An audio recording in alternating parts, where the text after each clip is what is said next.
So what do you do when you finally submit yourself to God in this isolation season? You give God your yes. You look at it as an invitation and not a punishment.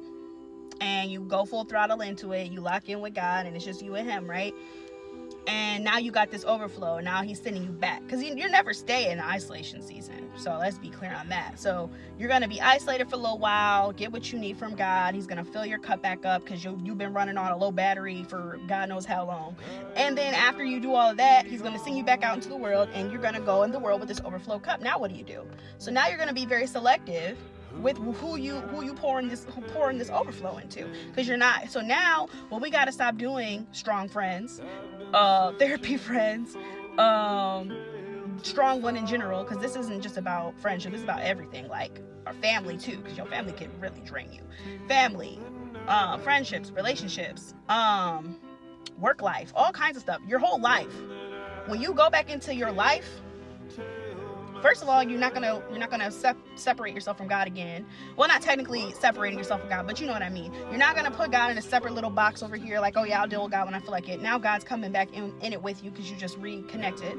And not only that, now you're gonna be careful who you give your overflow to. So paying attention and your discernment is gonna be renewed. You're gonna be healing, you're gonna be, discernment's gonna be on 10, healing gonna be on 10, everything's gonna be on 10. So now when you go back into the world with this beautifully overflowed cup, now you're gonna know, okay, now I'm gonna give this much, and this, I'm gonna sprinkle a little bit over here, and I'm gonna sprinkle a little bit over here, I'm gonna sprinkle a little bit over here, but I'm not gonna let my cup get empty again. Why?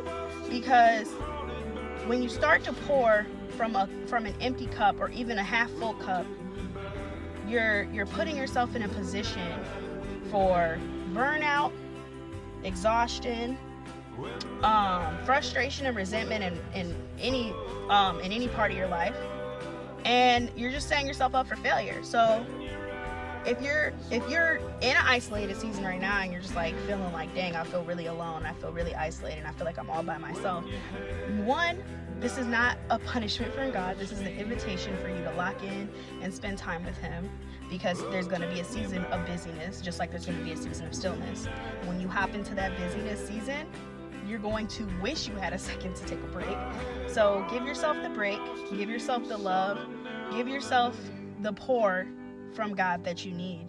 And then when you go back out into the world and you step outside this isolation season, remember to reserve your cup for the things that are